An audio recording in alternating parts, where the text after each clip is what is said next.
Surging floodwaters have killed at least 25 people in western China and left dozens of others missing. Heavy rainfall in much of the country has affected at least 1.6 million people.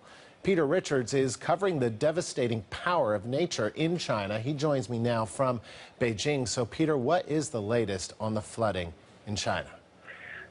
Yes, well, the authorities seem to be getting to the bottom of the problem, really. I think they're reacting quite well to what happened last year because there was some very heavy flooding in China in 2012.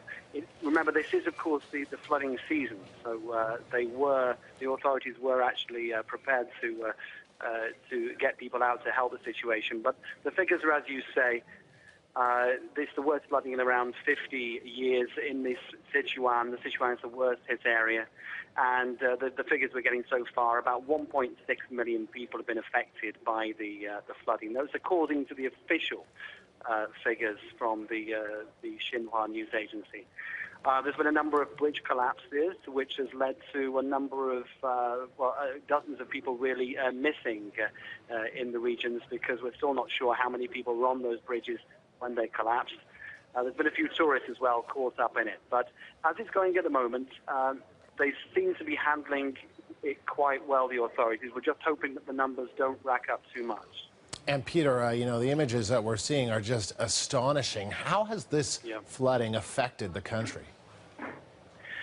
Well, as I said, China's quite used to this time of year. In July and August, they're very, very heavy rains.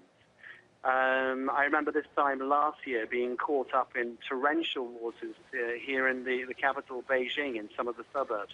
And I know how frightening it can be. I think the psychological effects are going to be the worst in areas, for example, Sichuan, which was hit by the devastating earthquake 5 years ago. They've just recovered from that, if barely recovered from the devastation of that, and now they have to face this.